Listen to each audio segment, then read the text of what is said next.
Salut, c'est Sam. Alors ce week-end je suis parti à Nantes avec mon groupe Celtrix. Ça faisait un petit moment que j'avais baissé mon rythme d'entraînement, que je m'entraînais beaucoup moins et aujourd'hui je voulais t'en parler.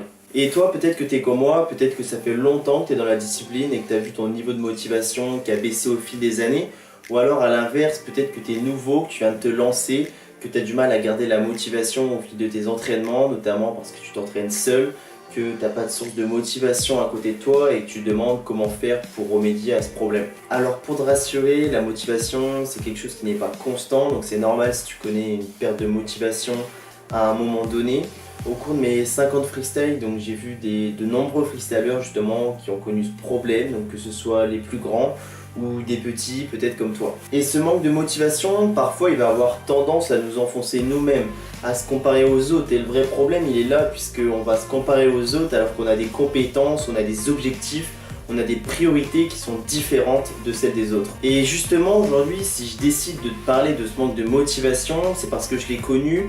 Alors je ne l'ai pas énormément connu au fur et à mesure de mes années d'entraînement, mais je sais que depuis quelques temps, je connais justement ce manque de motivation et je sais à quel point c'est dur de se remotiver dans certaines situations. Alors il y a 2-3 ans, donc je m'entraînais entre 15h et 17h par semaine, et depuis quelques semaines, comme je t'ai dit, donc mon rythme a complètement a divisé par deux. Je dois m'entraîner entre 5h et 8h par semaine.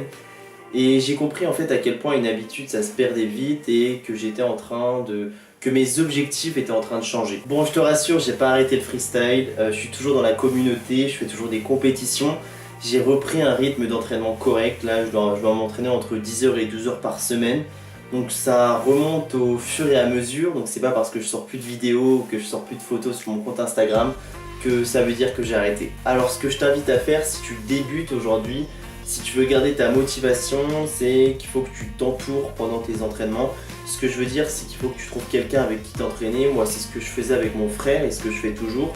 On avait toujours ce petit défi en fait de toujours essayer d'être meilleur l'un que l'autre. On se fixait toujours ce petit défi et ça nous a permis en fait de repousser nos limites. Au final, on a progressé ensemble et ça a été une réelle source de motivation. Alors maintenant, si t'as pas de frère freestyler ou si t'as pas de pote qui pratique le freestyle football près de chez toi, c'est pas grave. Donc si t'as Instagram, c'est parfait. Ce que tu peux faire, c'est contacter la page Foot Freestyle France, donc via message privé. Tu leur dis ta position. En fait, ceux qui gèrent la page, c'est des représentants de chaque région. Et justement, en leur envoyant un message, donc d'où tu viens, de ta ville, qui vont te permettre de te rediriger vers des freestylers de ta région, autrement dit des freestylers près de chez toi. Et je suis presque sûr qu'il y a des freestylers pas loin de chez toi, notamment avec le développement du freestyle football depuis quelques années. Sinon, ce que tu peux faire, c'est que tu peux envoyer des vidéos à des freestylers qui te plaisent, que tu as envie qu'ils donnent des conseils, si tu as envie justement de conseils. Donc moi, c'est ce que tu peux faire si tu as envie justement de m'envoyer des vidéos, que tu veux des conseils sur un geste.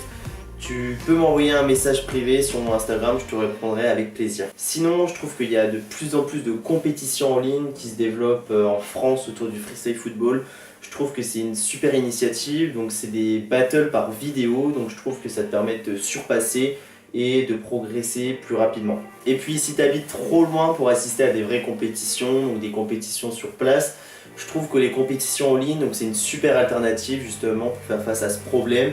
Ça te permet, comme je te l'ai dit, de devenir meilleur, donc tu peux avoir des tas de conseils auprès des juges qui sont hyper qualifiés et tu peux aussi avoir les encouragements des différents participants. Et je trouve justement que c'est hyper motivant. Alors l'autre chose qui m'a apporté énormément de motivation et qui m'en apporte toujours aujourd'hui, c'est les meetings. Alors des meetings, il y en a partout en France, donc dans des plus grandes villes de France, donc que ce soit Marseille, Paris, Lyon, il y en a partout en France. Donc ce week-end j'étais à Nantes, ça m'a complètement reboosté, ça m'a permis de redéfinir mes objectifs. En fait les meetings ça te permet de progresser très rapidement, ça te permet justement d'échanger avec des freestylers meilleurs que toi, des freestylers plus expérimentés, de découvrir, de te faire des potes et je trouve que c'est génial. Alors il y a aussi de nombreux tutoriels sur internet sur comment apprendre le freestyle football. Alors moi je te recommande la chaîne de mon pote Maël, puisque je ferai pas du tout de tuto sur cette chaîne, je parlerai même très rarement de freestyle football. Mais aujourd'hui j'avais envie de t'en parler, donc sur cette chaîne YouTube justement, sur la chaîne de Maël, tu vas pouvoir trouver des tutos très simples à mettre en pratique. Tu vas décortiquer les gestes et tu vas gagner du temps sur l'apprentissage de certains gestes que tu vas apprendre. Alors dernier conseil que je peux te donner si tu as envie de rester motivé dans le freestyle football ou de reprendre la motivation, que tu sois débutant, expert, intermédiaire, ce que tu veux, Je trouve que c'est hyper important de se concentrer sur un aspect du freestyle que t'aimes, de faire des gestes que t'aimes et de l'exploiter au maximum. Après, c'est ma vision du freestyle, c'est mon mode de pensée, mais je pense que c'est hyper important aujourd'hui si tu veux garder la motivation sur le long terme. En attendant, tu peux partager la vidéo si elle t'a plu. J'espère que mes conseils vont t'aider justement à te remotiver si tu as du mal à trouver ta motivation dans tes entraînements. N'hésite pas à me dire en commentaire si tu veux plus de vidéos dans ce format, dans ce style. Sur ce, moi je te dis à demain, 18 h, entraîne-toi bien. Ciao.